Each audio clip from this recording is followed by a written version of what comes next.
Chapter 2 The Law of Club and Fang. Buck's first day on the Daiea beach was like a nightmare. Every hour was filled with shock and surprise. He had been suddenly jerked from the heart of civilization and flung into the heart of things primordial. No lazy, sun-kissed life was this, with nothing to do but rove and be bored. Here was neither peace, nor rest, nor a moment's safety. All was confusion and action, and every moment life and limb were in peril. There was imperative need to be constantly alert, for these dogs and men were not town dogs and men. They were savages, all of them, who knew no law but the law of club and fang. He had never seen dogs fight as these wolfish creatures fought, and his first experience taught him an unforgettable lesson. It is true, it was a vicarious experience, else he would not have lived to profit by it. Curly was the victim. They were camped near the log store, where she, in her friendly way, made advances to a husky dog the size of a full-grown wolf, though not half so large as she.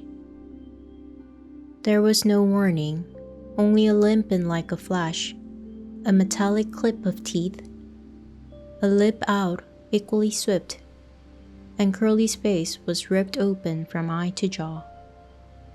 It was the wolf manner of fighting, to strike and lip away, but there was more to it than this.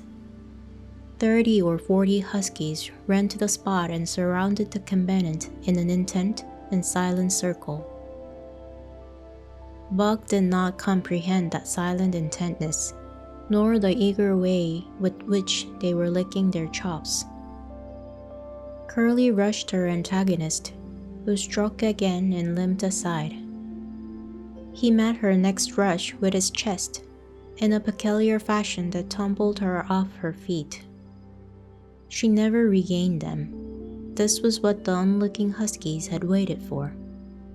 They closed in upon her, snarling and yelping, and she was buried, screaming with agony, beneath the bursting mass of bodies.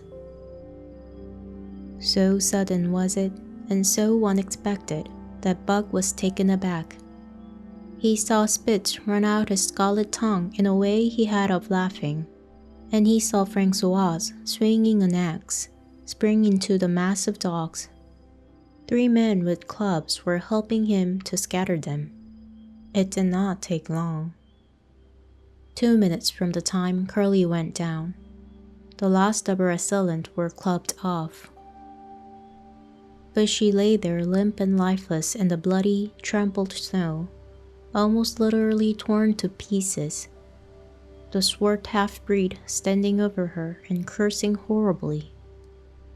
The scene often came back to Buck to trouble him in his sleep. So that was the way, no fair play. Once down, that was the end of you. Well, he would see to it that he never went down. Spitz ran out his tongue and left again, and from that moment Buck hated him with a bitter and deathless hatred. Before he had recovered from the shock caused by the tragic passing of Curly, he received another shock. Francoise fastened upon him an arrangement of straps and buckles. It was a harness such as he had seen the grooms put on the horses at home, and as he had seen horses work, so he was set to work, hauling Francois on a sleigh to a forest that fringed the valley, and returning with a load of firewood. Though his dignity was sorely hurt by thus being made a draught animal, he was too wise to rebel. He buckled down with a will and did his best, though it was all new and strange. Francois was stern, demanding instant obedience, and by virtue of his whip, receiving instant obedience, while Dave, who was an experienced wheeler, nipped Buck's hindquarters whenever he was in error. Spitz was the leader, likewise experienced, and while he could not always get at Buck, he growled sharp reproof now and again, or cunningly threw his weight in the traces to jerk Buck into the way he should go. Buck learned easily, and under the combined tuition of his two mates and Francois made remarkable progress. Ere they returned to camp, he knew enough to stop at Ho, to go at and mush, to swing wide on the bends, and to keep clear of the wheeler when the loaded sled shot downhill at their heels. "Three very good dogs," Francois told Perrault. "That Buck, him pull like hell. I teach him quick as anything." By afternoon, Perrault, who was in a hurry to be on the trail with his dispatches, returned with 2 more dogs. Billy and Joe, he called them, 2 brothers, and true huskies both. Sons of the one mother though they were as different as day and night. Billy's one fault was his excessive good nature, while Joe was the very opposite, sour and introspective, with a perpetual snarl and a malignant eye. Bug received them in comradely fashion. Dave ignored them, while Spitz proceeded to thrash first one and the another. Billy wagged his tail appeasingly, turned to run when he saw that appeasement was of no avail, and cried, still appeasingly, when Spike's sharp teeth scored his flank. But no matter how Spitz circled, Joe wheeled around on his heels to face him, mane bristling, ears laid back, lips wirling and snarling, jaws clipping together as fast as he could snap, and eyes diabolically gleaming, the incarnation of belligerent fear. So terrible was his appearance that Spitz was forced to forego disciplining him. But to cover his own discomfiture, he turned upon the inoffensive and willing Billy and drove him to the confines of the camp. By evening, Perrault secured another dog, an old husky, long and lean and gaunt, with a battle-scarred face and a single eye which flashed a warning of prowess that commanded respect. He was called Solex, which means the angry one. Like Dave, he asked nothing, gave nothing, expected nothing. And when he marched slowly and deliberately into their midst, even Spitz left him alone. He had one peculiarity which Buck was unlucky enough to discover. He did not like to be approached on his blind side. Of this offense, Buck was unwittingly guilty, and the first knowledge he had of his indiscretion was when Solex wheeled upon him and slashed his shoulder to the bone for 3 inches up and down. Forever after, Buck avoided his blind side, and to the last of their comradeship had no more trouble. His only apparent ambition, like Dave's, was to be left alone, though, as Buck was afterward to learn, each of them possesses one another an even more vital ambition. That night, Buck faced the great problem of sleeping. The tent, illumined by a candle, glowed warmly in the midst of the wide plain, and when he, as a matter of course, entered it, both Perrault and Francois bombarded him with curses and cooking utensils,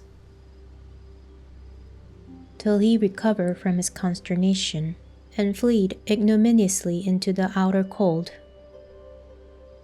A chilled wind was blowing that nipped him sharply and bit with especial venom into his wounded shoulder. He lay down on the snow and attempted to sleep, but the frost soon drove him shivering to his feet.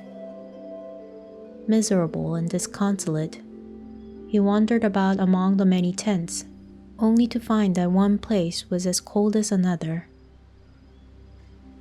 Here and there, savage dogs rushed upon him, but he bristled his neck hair and snarled, for he was learning fast, and they let him go his way unmolested. Finally, an idea came to him. He would return and see how his own teammates were making out. To his astonishment, they had disappeared. Again he wandered about through the great camp, looking for them, and again he returned. Were they in the tent? No, that could not be, else he would not have been driven out. Then where could they possibly be? With drooping tail and shivering body, very forlorn indeed, he aimlessly circled the tent. Suddenly the snow gave way beneath his 4 legs and he sank down. Something wiggled under his feet. He sprang back, bristling and snarling, fearful of the unseen and unknown. But a friendly little yelp reassured him, and he went back to investigate. A whiff of warm air ascended to his nostrils, and there, curled up under the snow in a snug ball, lay Billy. He whined placatingly, squirmed and wiggled to show his goodwill and intentions, and even ventured, as a bribe for peace, to lick Buck's face with his warm, wet tongue. Another lesson. So that was the way they did it, eh? Buck confidently selected a spot, and with much fuss and waste effort proceeded to dig a hole for himself. In a trace the heat from the body filled the confined space, and he was asleep. The day had been long and arduous, and he slept soundly and comfortably, though he growled and barked and wrestled with bad dreams. Nor did he open his eyes till roused by the noises of the waking camp. At first, he did not know where he was. It had snowed during the night, and he was completely buried. The snow walls pressed him on every side, and a great surge of fear swept through him, the fear of the wild thing for the trap. It was a token that he was harking back through his own life to his life of his forebears, for he was a civilized dog, an unduly civilized dog, and of his own experience knew no trap, and so could not of himself fear it. The muscles of his whole body contracted spasmodically and instinctively. The hair on his neck and shoulders stood on end, and with a ferocious snarl he bounded straight up into the blinding day, the snow flying about him in a flashing cloud. Ere he landed on his feet, he saw the white camp spread out before him, and knew where he was, and remembered all that had passed from the time he went for a stroll with Manuel to the hole he had dug for himself the night before. A shout from Francoise hailed his appearance. "What'd I say?" The dog driver called to Perrault. "That Bug for sure learned quick as anything." Perrault nodded gravely. As courier for the Canadian government, bearing important dispatches, he was anxious to secure the best dogs, and he was particularly glad by the possession of Bug. 3 more huskies were added to the team inside an hour, making a total of 9, and before another quarter of an hour had passed, they were in harness and swinging up the trail towards the Daya Canyon. Buck was glad to be gone, and though the work was hard, he found he did not particularly despise it. He was surprised at the eagerness which animated the whole team, and which was communicated to him. But still more surprising was the change wrought in Dave and Solex. They were new dogs, utterly transformed by the harness. All passiveness and unconcern had dropped from them. They were alert and active, anxious that the work should go well, and fiercely irritable with whatever, by delay or confusion, retarded that work. The toil of the traces seemed the supreme expression of their being, and all that they lived for, and only thing in which they took delight. Dave was the wheeler or sled dog. Pulling in front of him was Buck. Then came Sol-leks. The rest of the team was strung out ahead, single file, to the leader, which position was filled by Spitz. Buck had been purposely placed between Dave and Sol-leks so that he might receive instruction. Apt scholar that he was, they were equally apt teachers, never allowing him to linger long in error, and enforcing their teaching with their sharp teeth. Dave was fair and very wise. He never nipped back without cause, and he never failed to nip him when he stood in need of it. As Francois's whip backed him up, Buck found it to be cheaper to mend his way than to retaliate. Once, during a brief halt, when he got tangled in the traces and delayed the start, both Dave and Sol-leks flew at him and administered a sound trouncing. The resulting tangle was even worse, but Buck took good care to keep the traces clear thereafter, and ere the day was done, so well he had mastered his work, his mates about ceased nagging him. Francois's whip snapped less frequently, and Perrault even honored Buck by lifting up his feet and carefully examining them.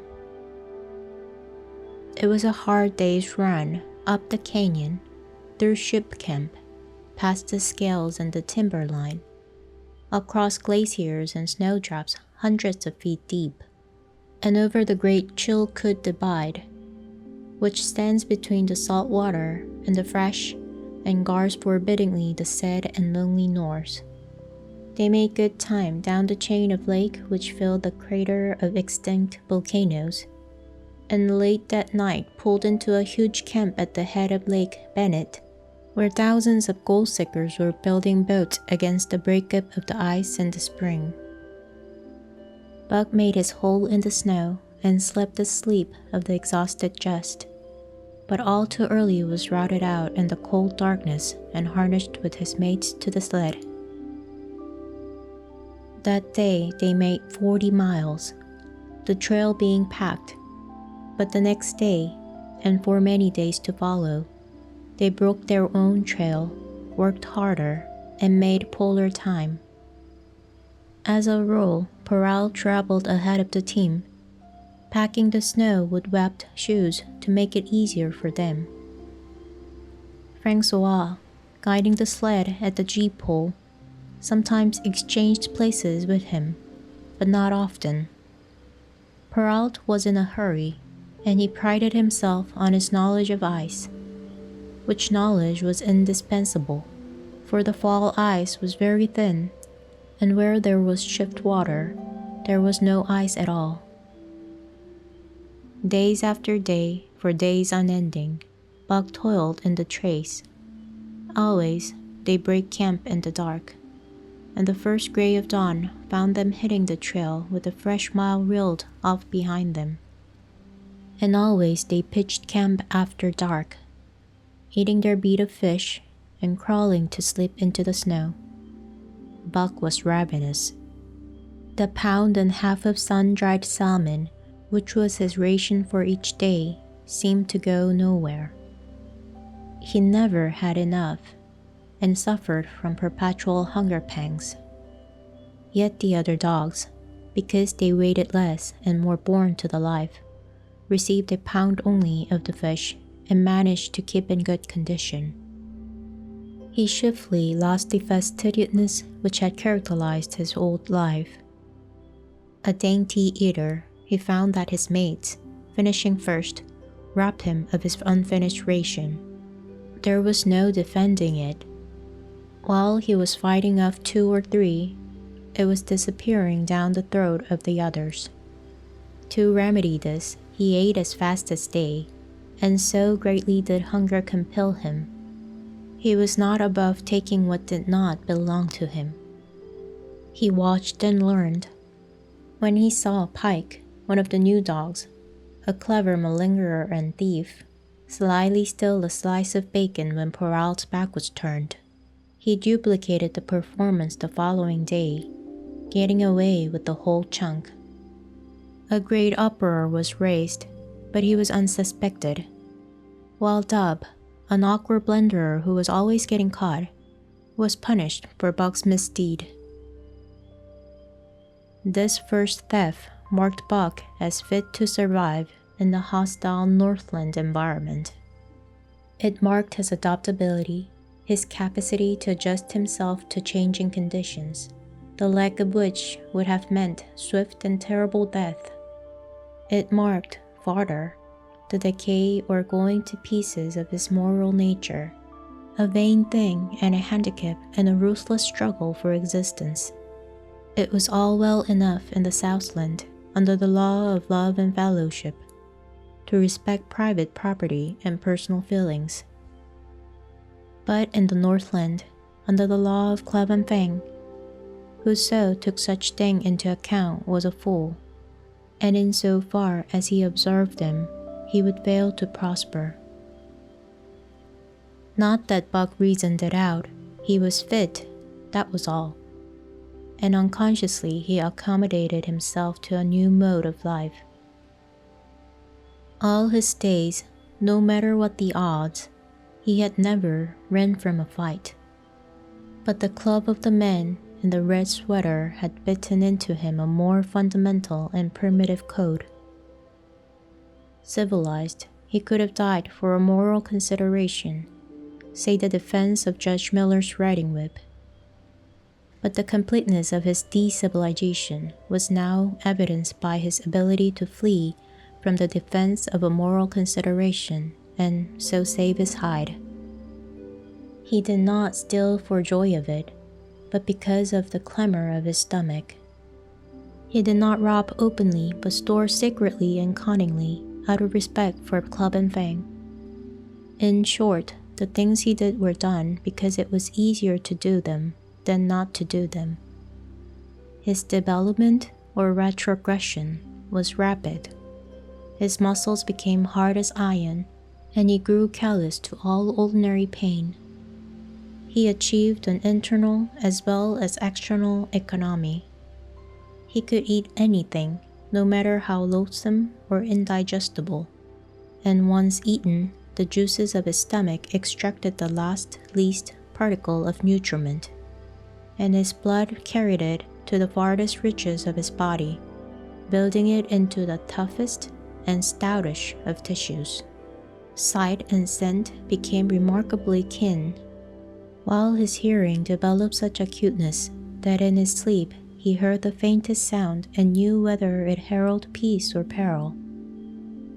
He learned to bite the ice out with his teeth when it collected between his toes, and when he was thirsty and there was a thick scum of ice over the water hole, he would break it by rearing and striking it with stiff forelegs. His most conspicuous trait was an ability to scent the wind and forecast it a night in advance. No matter how breathless the air, when he dug his nest by tree or bank, the wind that later blew inevitably found him to leeward, sheltered and snug. And not only did he learn by experience, but instincts long dead became alive again. The domesticated generations fell from him. In vague ways he remembered back to the youth of the breed, to the time the wild dogs ranged in packs through the primeval forest and killed their meat as they ran it down. It was no task for him to learn to fight with cut and slash and the quick wolf snap. In this manner had fought forgotten ancestors. They quickened the old life within him, and the old tricks which they had stamped into the heredity of the breed were his tricks. They came to him without effort or discovery, as though they had been his always. And when, on the still cold nights, he pointed his nose at a star and howled long and wolf-like, It was his ancestors, dead and dust, pointing nose at star and howling down through the centuries and through him. And his cadences were their cadences, the cadences which voiced their woe, and what to them was the meaning of the stiffness and the cold and dark. Thus, as token of what a puppet thing life is, the ancient song surged through him, and he came into his own again.